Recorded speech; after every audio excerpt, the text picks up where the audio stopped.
سب سے بڑا نافرمان اور ظالم اور جابر ہے فرعون، اور اس کے گھر میں اس کی بیوی حضرت آسیہ رضی اللہ تعالی عنہا ایمان لے آتی ہے، تو کیا وہ ظالم اور جابر اس کو اللہ کے دین پر چلنے سے روک سکا؟ وَلَا يَخَافُونَ لَوْمَةَ اللَّائِمِ، اور وہ کسی ملامت کرنے والے کی ملامت کی کوئی پرواہ نہیں کریں گے۔ کوئی کچھ کہتا رہے لیکن وہ پرواہ نہیں کریں گے، وہ اپنی پگڑی نہیں چھوڑیں گے، وہ اپنی داڑھی نہیں چھوڑیں گے، وہ اپنا پجامہ ٹخنے سے اوپر رکھنا نہیں چھوڑیں گے، وہ سارے دین کے کاموں کو چھوڑیں گے نہیں، کسی کی کوئی پرواہ نہیں کریں گے۔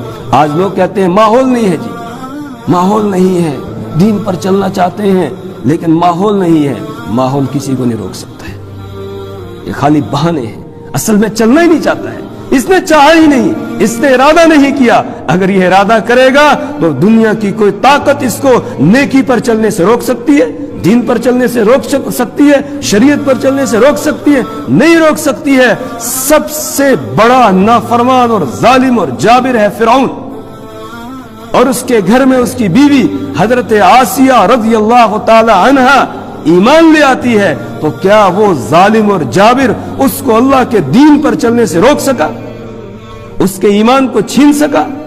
نہیں چھین سکا، اس کے ایمان کو وہ نہیں چھین سکتا، نہیں چھین سکا۔ اسی لیے اللہ تعالیٰ نے ایک عورت کی مثال بیان کی ایمان والوں کے لیے، ضرب اللہ مثلا للذین آمنوا امرأة فرعون اذ قالت رب ابن لی عندک بیتا فی الجنہ ونجنی من فرعون وعملہ ونجنی من القوم الظالمین۔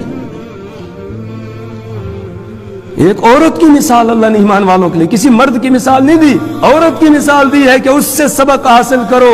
اس اللہ کی بندی کے خلاف سارا ماحول ہے، پوری سلطنت، حکومت، بادشاہ سب کے سب اس کے خلاف ہیں، اور بادشاہ کون ہے؟ اس کا شوہر ہے، لیکن اس کو دین سے ہٹا سکے، اس کو ایمان سے ہٹا سکے؟ نہیں ہٹا سکے۔ تو پھر ہم یہ بہانہ ہمارا چلے گا وہاں، جی ماحول نہیں تھا، ماحول کی وجہ سے ہم دین پر نہیں چل سکے؟ نہیں، ایسا نہیں ہے۔ ایک صاحب ہمارے حضرت مفتی صاحب رحمۃ اللہ علیہ، اللہ ان کی مغفرت فرمائے، اللہ ان کے درجات کو بلند فرمائے، اس نے ہاتھ میں کڑا ڈالا ہوا اور بالکل مطلب شکل و صورت سے لگتا ہی نہیں ہے کہ یہ مسلمان ہے۔ تو حضرت نے اس سے پوچھا بھی یہ کیا آپ نے کر رکھا ہے؟ ہم نے کہا مفتی صاحب آپ کو نہیں معلوم ہے، ہمیں سفروں پر جانا ہوتا ہے، ادھر سے ادھر نکلنا ہوتا ہے، جانا ہوتا ہے، پھر ایئرپورٹ ہے، دوسری چیزیں ہیں، تو وہاں پھر پریشانی آ جاتی ہیں، مشکلات ہوتی ہیں، تو اس لیے جو ہے وہ یہ سب کچھ کیا ہوا ہے۔ حضرت مفتی صاحب رحمۃ اللہ علیہ تو ادھار نہیں رکھتے تھے، وہ فوراً بر وقت اسی وقت بات کہتے تھے۔ حضرت نے فرمایا آپ نے کب سفر کیا تھا جہاز کا؟ اس نے بتایا 3 مہینے پہلے۔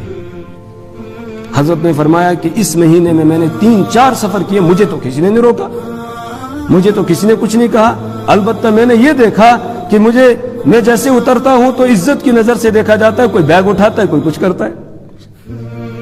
تو کہا یہ خالی بہانے ہیں، دین پر چلنے سے کوئی نہیں روک سکتا ہے، لیکن یہ ہے کہ ہم نے ارادہ ہی نہیں کیا ہے۔ جو ارادہ کرے گا، اللہ کا وعدہ ہے فَسَنُيَسِّرُهُ لِلْيُسْرَى، ہم اس کے لیے آسانی کر دیتے ہیں، اس کے لیے دین پر چلنا آسان ہو جاتا ہے، پھر وہ ماحول کی کوئی پرواہ نہیں کرتا ہے۔ اور اللہ نے دھمکی دی ہے ہم کو، مجھے اور آپ کو دھمکی دی ہے، یا ایھا الذین آمنوا من یرتد منکم عن دینہ فسوف یأتی اللہ بقوم یحبهم ویحبونہ اذلۃ علی المؤمنین اعزۃ علی الکافرین یجاہدون فی سبیل اللہ ولا یخافون لومۃ لائم۔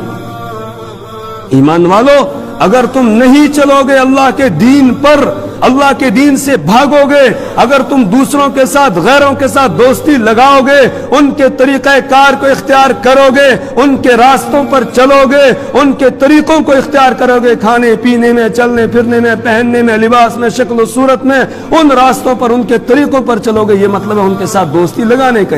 تو ان کے ساتھ تمہاری دوستی ہوگی تو مرتد ہو جاؤ گے۔ اور یا ایھا الذین آمنوا من یرتد منکم عن دینہ، ایمان والو جو تم میں سے اپنے دین سے مرتد ہو جائے جائے گا پھر جائے گا تو اس نے اپنا ہی نقصان کیا، اللہ کا اس نے کچھ نہیں بگاڑا ہے۔ اللہ قادر مطلق ہے۔ فسوف یأتی اللہ بقوم یحبهم ویحبونہ، پھر اللہ ایسے لوگوں کو تمہارے بدلے میں لے آئے گا، تمہیں پیچھے ہٹا دے گا، تمہیں جہنم کی طرف دھکیل دے گا، اور اللہ ایسے لوگوں کو لے آئے گا کہ جن سے اللہ محبت کرتا ہوگا اور وہ اللہ سے محبت کرتے ہوں گے، اور وہ ایمان والوں کے لیے نرم ہوں گے اور نافرمانوں کے لیے بڑے سخت ہوں گے، اور اللہ کی راہ میں جان اور مال کو لے کر وہ حاضر ہو جائیں گے۔ وَلَا يَخَافُونَ لَوْمَةَ لَائِمٍ، اور وہ کسی ملامت کرنے والے کی ملامت کی کوئی پرواہ نہیں کریں گے۔ کوئی کچھ کہتا رہے لیکن وہ پرواہ نہیں کریں گے، وہ اپنی پگڑی نہیں چھوڑیں گے، وہ اپنی داڑھی نہیں چھوڑیں گے، وہ اپنا پجامہ ٹخنے سے اوپر رکھنا نہیں چھوڑیں گے،